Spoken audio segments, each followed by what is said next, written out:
Good afternoon. I'm Professor Eduardo Mendieta, and I'm the chair of the philosophy department, and it's my pleasure and honor to welcome you this afternoon. I thank you for coming in such a beautiful day, but I think that you're not going to regret your decision. We have a very special guest today, and it's my honor to introduce him. But before I introduce him, I should mention that this is also part of a symposium on his thinking, and tomorrow morning we begin at 9 a.m.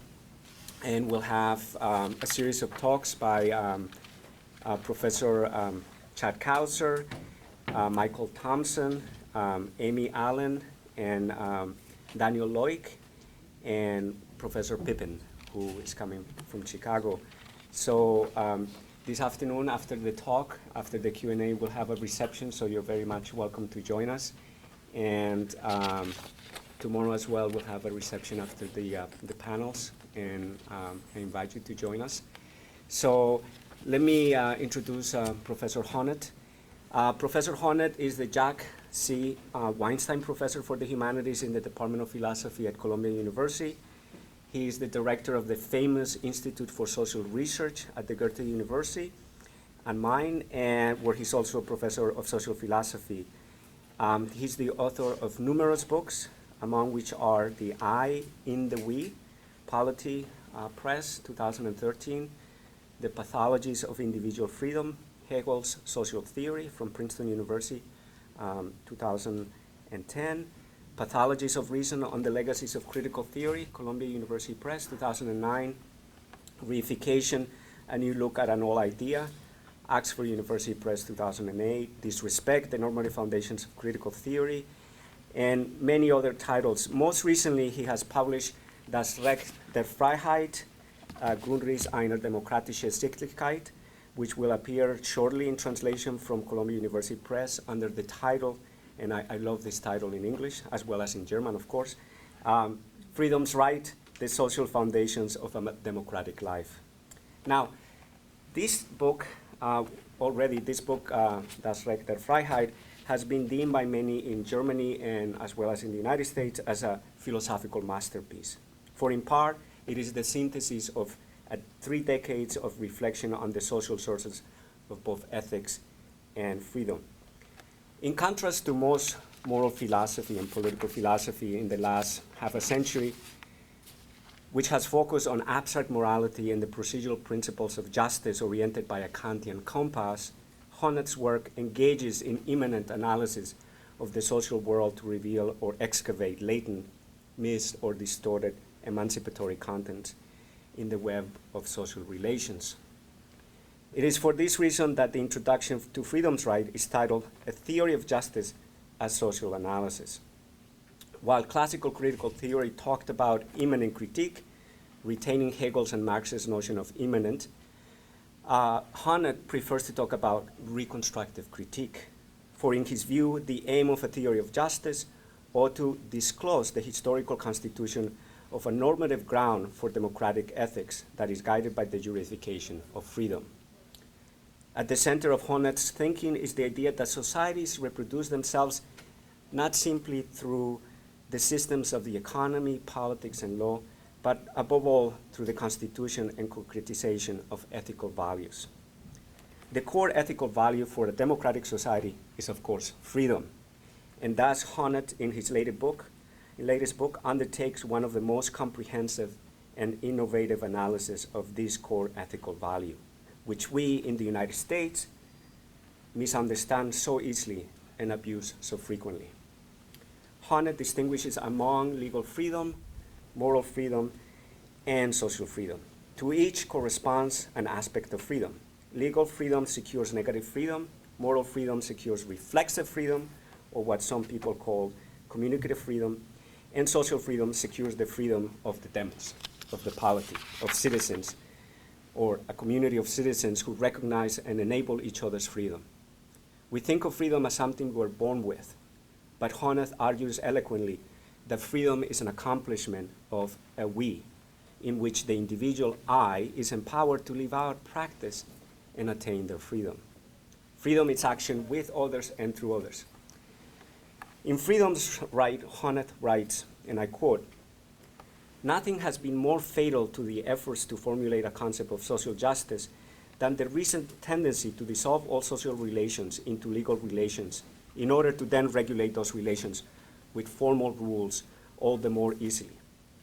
This one-sided approach has caused us to lose sight of the fact that the conditions of justice are not only given in the form of positive rights, but also in the shape of appropriate attitudes, modes of comportment, and behavioral routines.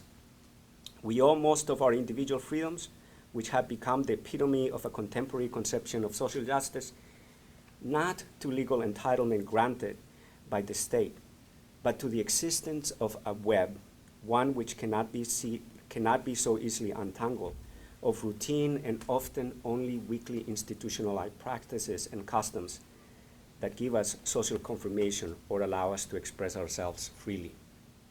The fact that these conditions of freedom are difficult to determine and largely evade legal and constitutional categories cannot be regarded as a reason to simply exclude them from the framework of a theory of justice." So that was Honneth. Now, reading this, I am reminded of something Hannah Arendt wrote about her experiences at the detainment camp in Gurs before she was able to escape from Europe. And I quote, "Some of us suggested that we have been shipped there pour crever, to be done in. In any case, the general mood turned suddenly into a violent courage of life." Close quote. Honneth's work aims not only to document this courage of life, but also to the violent courage for freedom that democratic ethics fuels. It's a pleasure to have you, Professor Honneth.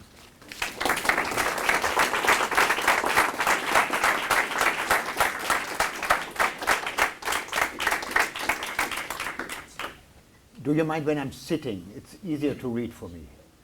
And I think it's easy to understand me even when I'm sitting. Or? Mm-hmm. Okay.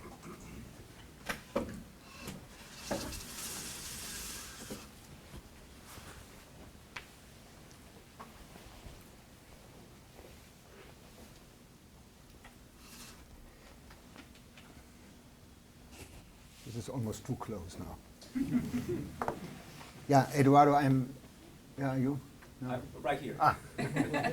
Very grateful for this wonderful introduction, and especially grateful for having made possible this event, not only this lecture today, but also our symposium tomorrow morning and the whole day tomorrow. And I'm looking forward to the kinds of criticism I will receive. I'm pretty sure that all the lectures I will hear tomorrow are not without their specific criticism. So I'm prepared for that, and I'm looking forward to the discussion tomorrow. As you can guess from the title, my lecture is on Hegel, pretty much on Hegel, and you will see what direction I take here.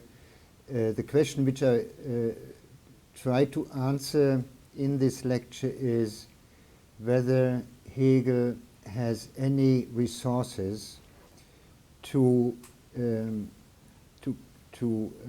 object to the objection that his concept of ethical life tends to become simple conventionalism, so that any form of ethical life is just justified only because it is able to, let's say, reproduce a social community. So I'm looking for the criteria Hegel has at his disposal to make distinctions between a justified form of ethical life and a simple given form of ethical life. Recent years have seen a widespread tendency to pay renewed attention to Hegel's critique of the moral standpoint. In contemporary practical philosophy, it is no longer an uncontested truth that norms or laws can be called moral only when they can be shown through an impartial testing procedure conducted alone or in common to be universally obligatory or binding. There are very different reasons for the departure from this model of moral normativity, ranging from a focus on the question of moral motivation to a critique of the merely prescriptive character of the obligations derived in this way. What has emerged as the decisive objection is the paradox faced by Kant and his successors that moral self-determination or self-binding presupposes a kind of freedom that can in turn be explained only by recourse to already existing moral norms. And to make that kind of paradox clear was one of the accomplishments of the new, more analytical reading of Hegel in the United States. So people like Robert Pippin and also Terry Pinkert, also Robert Brandom, are making almost the same objection against Kant's model of moral autonomy. Suppose the argument goes that we wish to reserve the predicate moral for those norms that we conceive of as freely generated through an act of autonomous self-subjection or through an uncoerced consensus. In order to do so, we will sooner or later, but inevitably, have to bring moral norms into play in order to first establish the agential freedom or the communicative accord that we have been presupposing. This commitment to prior norms is in effect conceded by Kant under the guise of the fact of reason, whereas discourse ethics in the Habermasian tradition tends to obscure it through its seemingly innocuous reference to the need, and I quote, for accommodating life forms. A very, in my view, strange formulation, which simply blinds out that this requires a certain normative assessment. Both of these forms, taken by the commitment point to the same predicament. The general validity of certain moral norms must already be presupposed in order for the procedure of individual or communicative self-determination to be intelligible in the first place. This critique of the groundlessness of a purely constructivist moral theory has led to a resurgence of approaches that set out from an antecedently given horizon of moral norms and rules. The pendulum of historical retrieval, whose operation seems to pervade all philosophical research, has swung back to theories of morality that seek to reconstructively extract principles and obligations from norms already in existence. This new orientation brings with it a danger complementary to that of Kantianism, which some have been quick to label neo-Aristotelianism. To derive all moral norms from a historical context consisting of already accepted practical rules and forms of life, since it is they to whom we owe our deliberative freedom, seems inevitably to amount to legitimizing a given moral order. The contrast between social acceptance and moral validity, which is a familiar feature of our everyday life, threatens to completely disappear, since we now lack independent criteria for distinguishing between norms that are merely socially practiced and ones that are morally justified. It is not hard to predict that until this charge of conventionalism has been answered, the voices of Kant and his disciples will continue to be a powerful influence in moral philosophy. Despite all the worries about abstract formalism, historically conscious philosophers will continue to return to approaches that set out from the idea that moral norms must be thought of as the results of some test of impartiality, be it individual or communicative, real or merely hypothetical. To find a way of escaping from this unresolved tension, I will attempt to exonerate the contextualist Hegelian account of morality from the charge of mere conventionalism. I will try to show that his concept of ethical life furnishes the author of the philosophy of right with a set of immanent criteria that allow him to distinguish within the horizon of a given form of life between valid norms and merely accepted ones. It will be important to present Hegel's method in a way that avoids, as far as possible, holding it hostage to his philosophy of spirit, which can hardly serve as an acceptable premise today.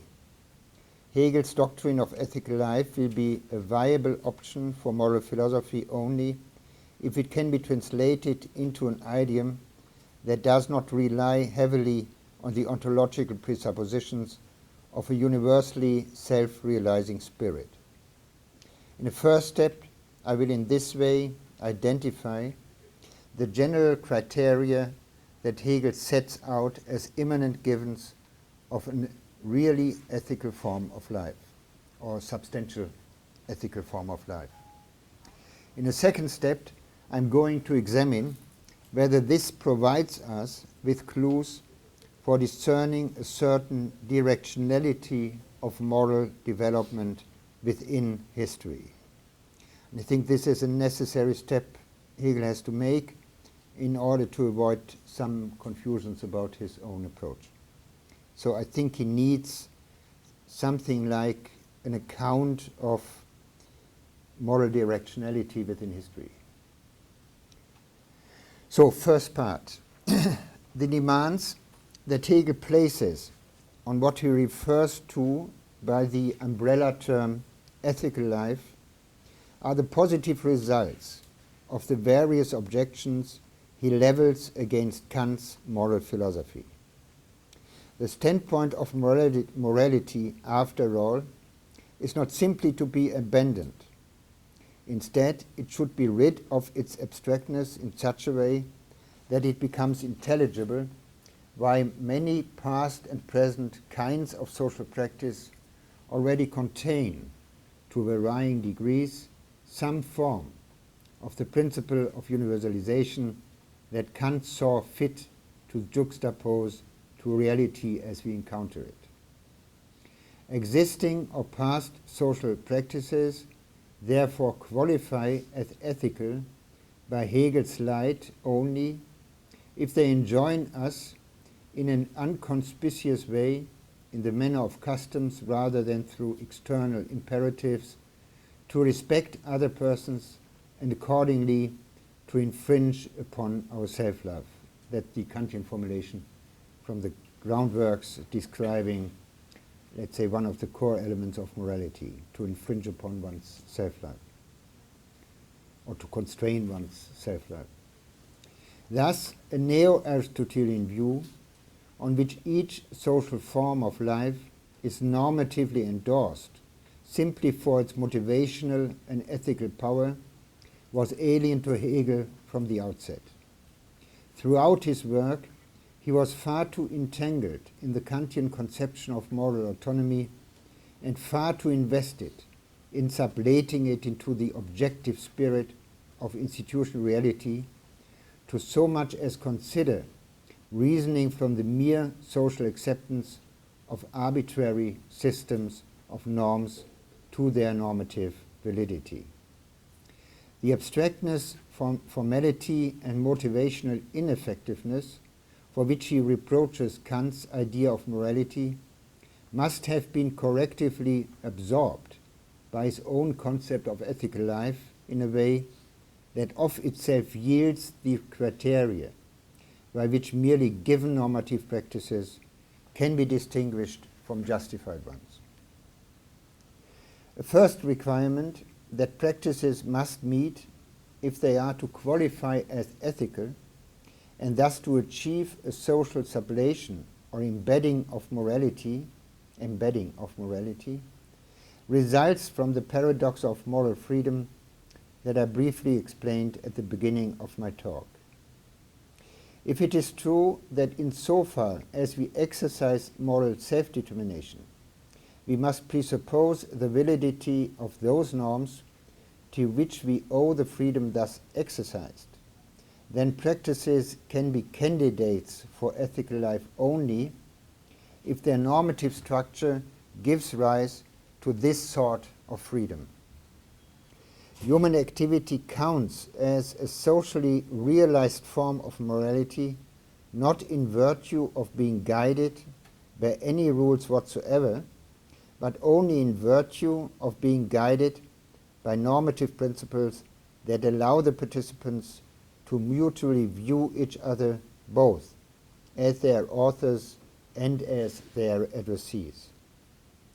Hegel is thus faced with the task of articulating a conception of human practices that exhibits the structure of reciprocal empowerment and authorization, and even at quite an early stage of his work, he addresses this task by developing his concept of recognition following Fichte. This concept refers to a special set of social actions that have the following property. Those who perform such actions know themselves to be subject to a certain normative obligation which arises from the right of others to judge their actions by reference to an underlying norm. When we take ourselves to love another person according to a determinate, socially acquired norm, we feel that we are subject to the resulting duties insofar as we accord to the loved one a status that allows him or her to hold our actions to the standards we are presupposing. In the case of formal right, we know ourselves to be subject to the relevant norms because we accord all other legal persons the power and the ability to assess our practical interpretation of the obligations mutually accepted by all. Each act of recognition consists in according to one or several other persons the authority to judge the normative aptness of one's own actions. In offering recognition, the recognizing agent infringes on his self-love insofar as he now knows himself to be bound by the norm with respect to whose application he has granted the other agent or agents a say. Thus, on Hegel's account, a practice deserves the label ethical only if a group of persons, which may vary in size, follows a norm to which each among them may in principle appeal to evaluate the actions of one of the other participants. This condition excludes both unilaterally enforced interactions and action from mere routine, and only when the condition is met does social reality exhibit the interplay of social determination and normative obligation that Kant thought could be understood only as an isolated act of reflection removed from everyday practice. I will here set aside the question whether and to what extent such practices of shared norm following based on reciprocal recognition presuppose the existence of collective intentionality.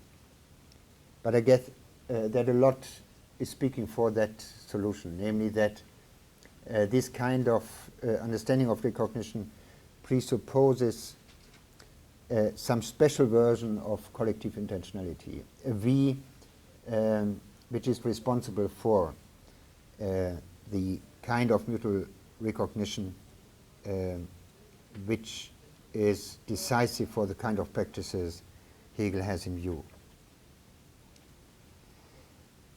And a lot in Hegel's work speaks for that. I mean, he's using at these passages when he is speaking about the objective spirit, he's always using the we. So that the I is a we, I is part of the we, and the we is the, let's say, acting subject. I also need to mention here a further component of this initial characterization of ethical practice, which belongs to it no less than probably the presupposition of collective intentionality, and without which Hegel's whole approach would remain unintelligible. The kind of norm that a given group of agents follow by mutual granting each other the authority to judge their respective individual interpretations and applications of it, also determines, at least in outline, in which role or in which aspect of their personality they can come to encounter each other in the first place. To return to Hegel's paradigmatic example, when participants in a collective practice are guided by the romantic norm of love, they are able in their reciprocal evaluations to offer arguments that are more directly expressive of their emotional states than when they assess each other as members of a legal community. In this latter case, the case of a legal community, the only admissible considerations are ones in which emotions have already been to some extent neutralized, whereas in the former case, agents may object to some proposed application of a norm by citing reasons that simply articulate their emotional attitudes. I mean, this then often takes the very short form: I'm against this practice of you because I'm loving you. This counts as an argument. I mean, it's not a well-developed argument, but it's a direct reference to an emotion. And it then has to be explained. But what I want to say is, here reasons of a specific kind can play a role, whereas in other contexts of recognition, they can't play a role. So the reasons are depending on the norm, which is guiding the reciprocal recognition. This dependency of the admissibility of types of reasons on the collectively acknowledged norm leads Hegel to conclude that the act of reciprocal recognition underlying the shared obligations cannot be understood simply as an ascription of deliberative autonomy, but must be thought of as according others this or that particular kind of freedom or autonomy. This is slightly directed against the Pippin-Brandom line, which I think is reducing all kinds of recognition to one type.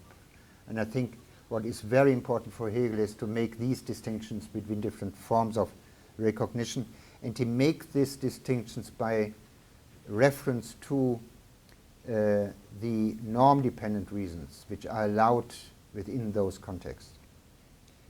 Hegel can therefore say, putting things briefly, that in the context of the norm of love, participants in a practice recognize each other as beings who have needs or desires, whereas within the horizon of formal right, they respect each other as legal personalities.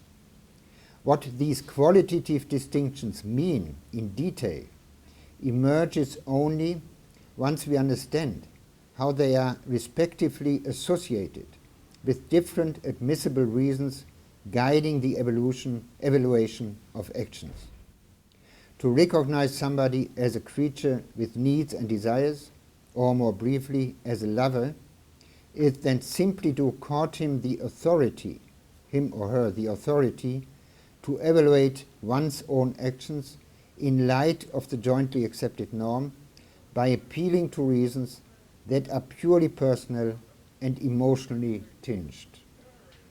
As a context of agency founded on mutual recognition, each ethical practice generates therefore its own specific forms of deliberative autonomy, and along with this its own specific type of personality, which is relative to the reasons that can be appealed to according to the jointly accepted norm. So each form of recognition or each context of mutual recognition creates a specific type of personality. And the type of personality which is created is relative to the reasons which are allowed to offer within that context.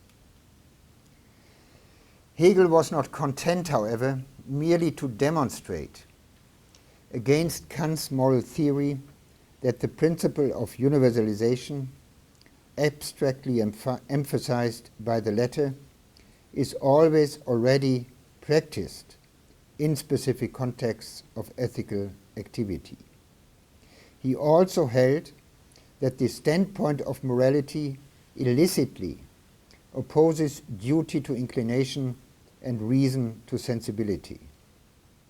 A further task for him was therefore to show how it is that within an ethical practice these aspects are not separated to begin with. To this end, Hegel tries to outline a second immanent account of all forms of ethical life, which he takes to be no less important than the first one. In his view, we can speak of a social embedding or sublation of morality only when the norms validated through our reciprocal recognition provide for an interdependency between our duties and our inclinations. In opposition to Kant, Hegel insists that whenever the members of a social group have subjected themselves to some moral norm by reciprocally according each other the relevant kind of authority, the norm itself must be reflective of some ethical value that expresses the inclinations and intentions of each of the agents. Only thus is it possible for the collectively accepted obligations not to be experienced as confines or obstacles that stand opposed to an agent's own purposes, but as determinations towards freedom, as one student transcript of Hegel's lectures on the philosophy of right has it. So that's a Hegel formulation, determinations towards freedom. The obligations are determinations of freedom, towards freedom. In Hegel's view, as long as the norms endorsed through reciprocal self-subjection within a socially practiced morality are expressive of ethical purposes that each participant can view as a condition of his or her own self-realization, there is no gulf separating duty and inclination and no opposition between reason and sensibility. In fact, one should probably go so far as to say that on Hegel's view, moral norms are conceptually inseparable from values, if only because in the absence of substantive ethical content, those norms would hardly be capable of setting in motion a collective process of reciprocal self-constraint. Therefore, Hegel identifies a second immanent criterion of ethical life or ethical action, namely that the collectively accepted norms must be such as to display a certain ethical purposiveness. When normative rules cease to be amalgamated with values, the participants in a practice can no longer conceive of their mutually ascribed obligations as conditions of their respective self-realization, and their shared practice is then no longer an ethical one. It is already through this quite basic conceptual maneuver that Hegel makes the normative validity of any system of norms depend on historical process that is not under the control of the agents involved in it. Even though their mutual ascriptions of authority qualify them as the authors as well as the addressees of any given norm, it is not within their power to ensure that the norm continues to have ethical resonance as individual inclinations change over time behind our back. This raises the question, what role history plays for Hegel's concept of ethical life? Before I turn to that question, I will first summarize how he pictures the re-embedding or sublation of morality into the reality of social action. As we have seen, Hegel wants to retain Kant's view that moral actions are exercises of a certain sort of voluntary self-constraint or self-subjection.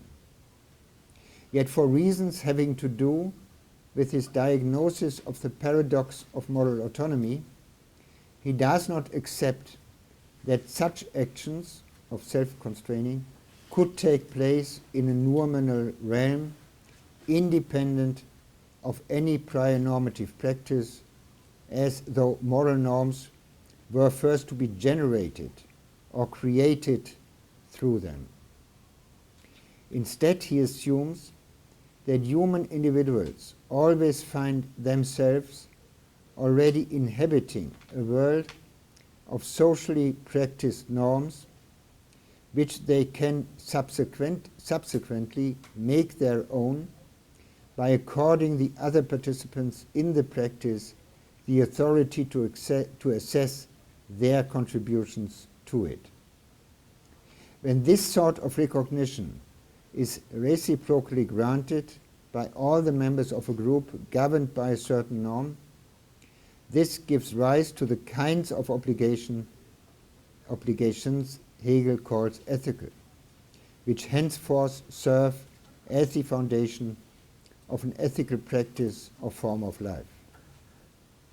But Hegel is enough of a realist to hold that practiced norms stand a chance of being vindicated through collective appropriation only, if the demands made by them are such that participants can view them as conditions of their own self-realization. Therefore, he believes that ethical obligations and ethical spheres of action exist only where the relevant intersubjective norms point to choice-worthy ends or where they reflect generally accepted values. The two criteria just alluded to lie at the foundation of Hegel's concept of ethical life. Social norms that are objectively valid, in contrast with ones that merely enjoy de facto acceptance, are distinguished both by the fact that they are appealed to as principles for the reciprocal evaluation of actions within a group, and by the fact that they express values affirmed by the members of the group. In Hegel's view, this conception of ethical practice imports back into social reality almost everything that Kant's idea of morality had presented as a separate principle opposed to that reality. Whenever a sphere of ethical life is established, which Hegel holds to be indispensable for the reproduction of society, the curtailing of self-love demanded by Kant is integral to everyday reality itself and does not require a search for special motivational sources. Thus, for Hegel, the standard model of the social efficacy of morality is the collective appropriation of ethical norms whose validity is owed to the fact that the members of a group mutually grant each other the authority to evaluate their respective applications of those norms. Yet Hegel is aware that the solution he suggests does not capture all of the implications that Kant intended his idea of moral autonomy to have. For applying the categorical imperative is meant to curtail our self-love not just in relation to the members of a particular group, but rather in relation to all human beings, and to thereby ensure that we respect them in the way morality requires. So this is Kant's notion of universal morality. It is well known that Hegel's answer to this challenge is a philosophy of history whose task it is to demonstrate that the historical process as a whole can be understood as a progressive self-realization of spirit, which in its final stages brings forth ethical equivalence of Kantian moral universalism. My main concern in the second part of my talk, to which I will now turn, is not whether Hegel succeeded in presenting the universalist content of Kantian morality as the result of progress in the consciousness of freedom. That will no longer strike us as plausible today. Instead, I will ask whether his standard model of ethical life contains theoretical elements or resources that could allow us to conceive of this sort of progress even without presupposing an objectivist philosophy of history. So my second part, which is shorter, quite short, and very speculative and preliminary. In reconstructing the immanent criteria contained in Hegel's concept of ethical life, we have encountered two kinds of considerations that require us to take into account historical processes and historical trends. First, we saw that Hegel conceives of morality as socially embedded insofar as it is the result of the collective institution of norms whose individual application and exercise are subject to reciprocal evaluation by the members of a group. Insofar as the participants in any particular form of ethical life grant each other a say in what counts as the adequate realization of a norm, their shared practice becomes subject to a certain historical dynamic, since each member of the collectivity may criticize the actions of the other or others and may call on them to act in a more adequate way.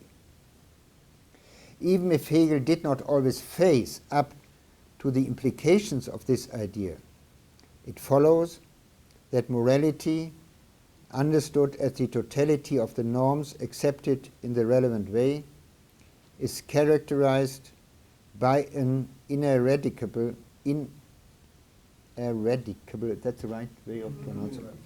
Perfect. Element of historically revisability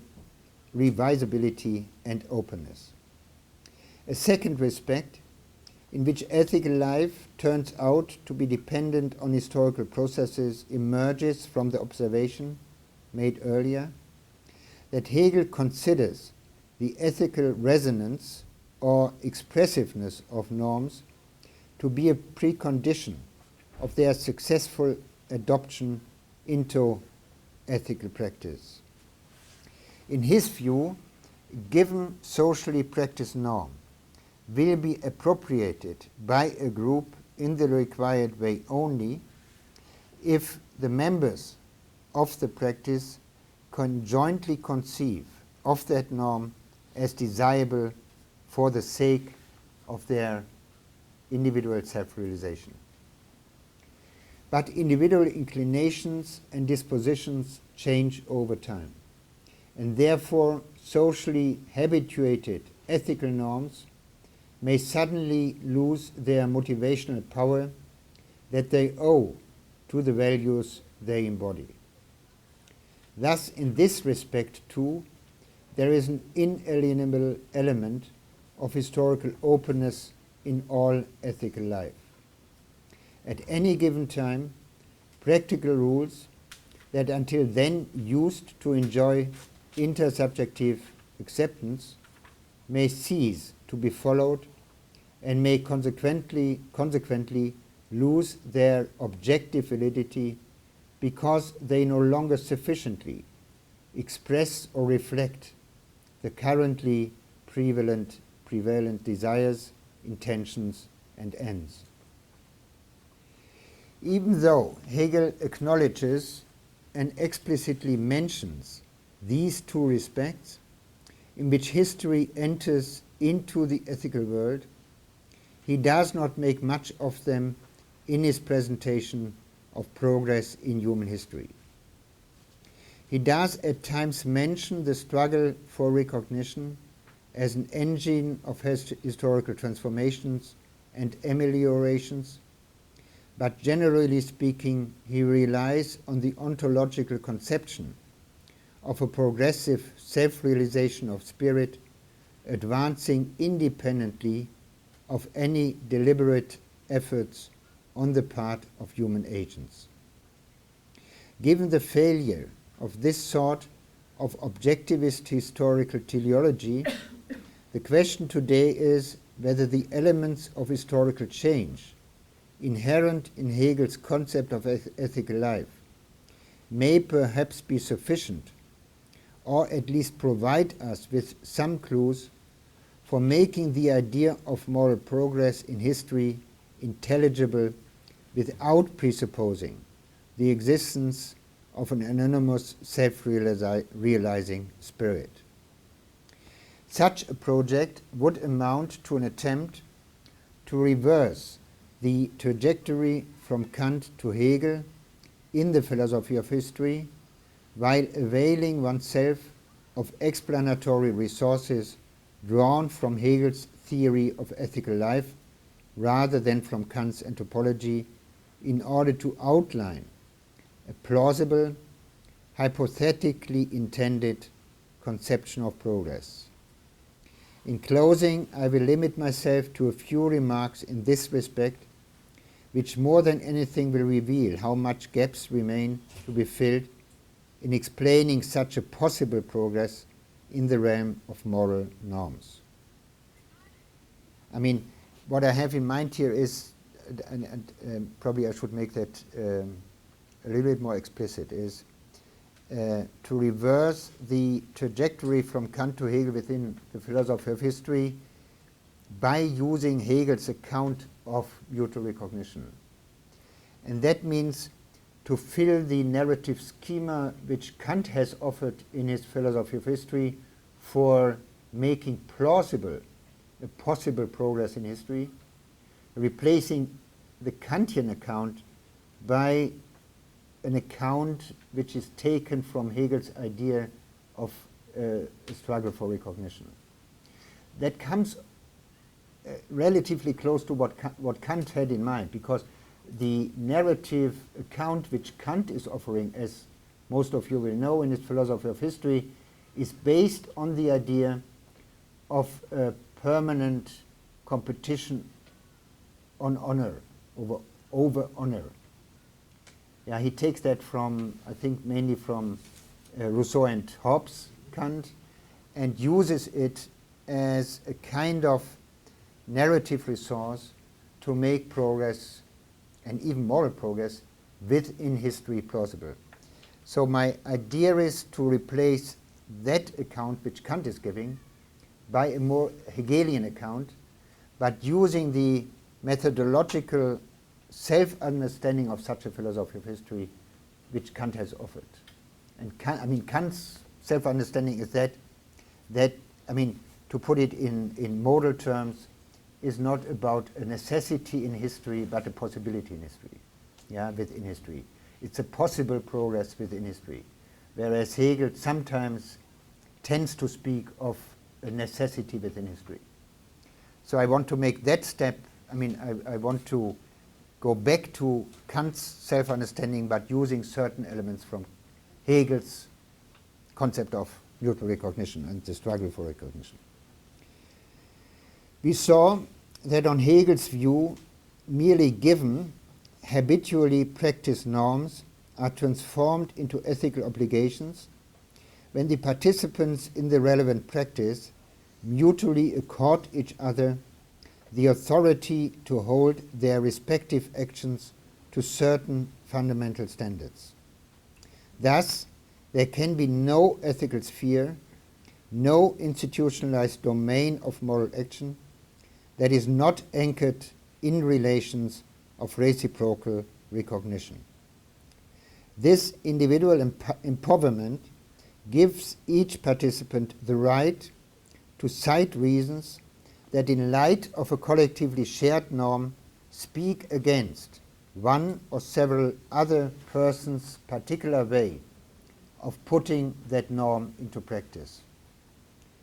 Generally speaking, it is therefore part of the everyday exercise of an ethical practice that despite the emergence of shared habits, the application of the standards inherent in the practice remains subject to contestation, since there is a continual stream of novel objections and reservations. As in other areas of habitual action, such as writing and reading, the ethos of ethical life is not rigid and fixed once and for all, but exhibits a certain flexibility and reflective corrigibility that leaves room for revisions in the light of new insights. Within any given ethical sphere, the reasons that may be brought against accustomed ways of following its standards are, on the one hand, relative to the fundamental norm of that sphere, but on the other hand, these reasons may also emerge from new discoveries enabled by that fundamental norm. In general, all norms that are capable of being collectively adopted and thus of being elevated to the status of ethical principles, such, for example, as the principle of desert, the principle of care, or the principle of equality, are not only open enough to permit very different kinds of application, but also serve a cognitive function that makes them comparable to spotlights capable of illuminating avenue circumstances and states of affairs.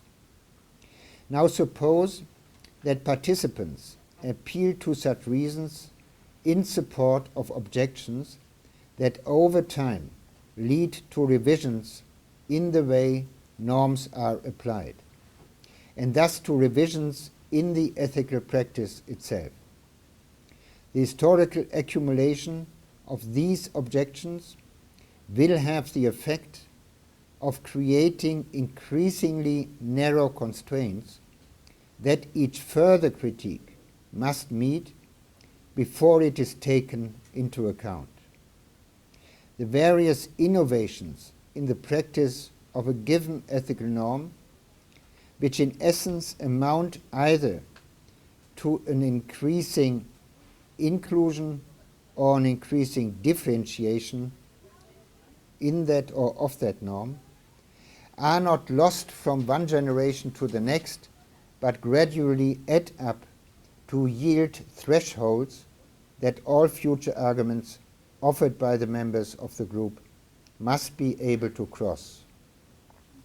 So conceived, the history of an ethical sphere is an unplanned learning process kept in motion by a struggle for recognition, since the participants contend for specific ways of applying an institutionalized norm according to their own respective situations and desires. The further this struggle advances, that is to say, the more revisions have already been made to the practice of a given norm, the more restricted is the dialectical space that remains available for novel objections and grievances. In this way, the history of an ethical sphere can be thought of as a conflictual process whereby a certain validity surplus initially inherent in every ethical norm is gradually stripped away.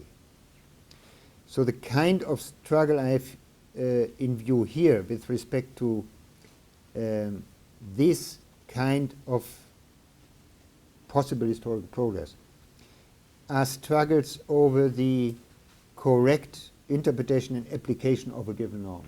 I mean, this is the standard case within this model. Yeah? And in a second step, I want now differentiate another form of struggle which therefore plays another role within that historical account. So, I mean, to make the distinction clear, these are struggles over the correct application and use and realization of a given norm.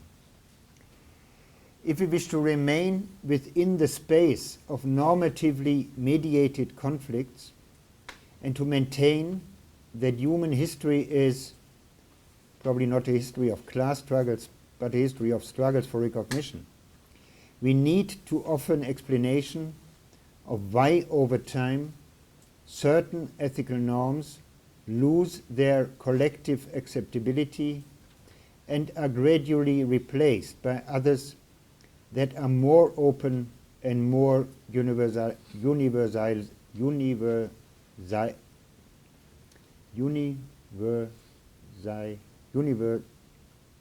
you have to help me.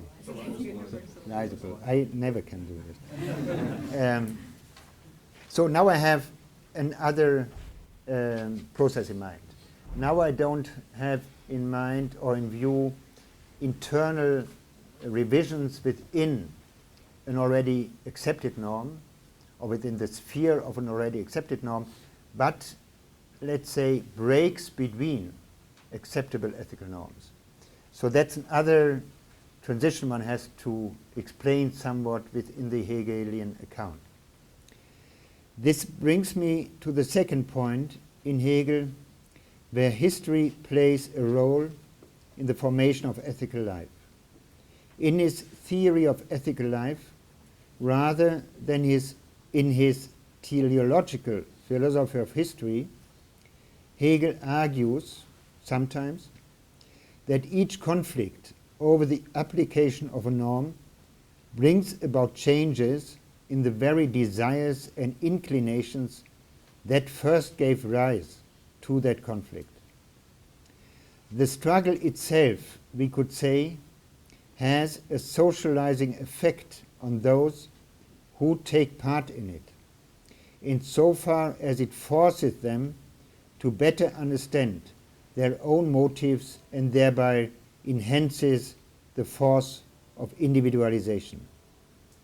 This, for example, is how Hegel views the modern institution of the family, where the adolescent, in struggling for the love of the other family members, gradually develops motives that finally lead him to leave his familiar normative sphere altogether. So first you have the struggles within that sphere, but the struggle has a kind of feedback effect on the subjectivity of the adolescent, which let him develop motives which requires from him or her to leave the whole sphere. So that's the explanatory model I have in mind. And I think Hegel is using it sometimes. And it means that he has in mind, let's say, what I will call now socializing feedback effects of struggle for recognition.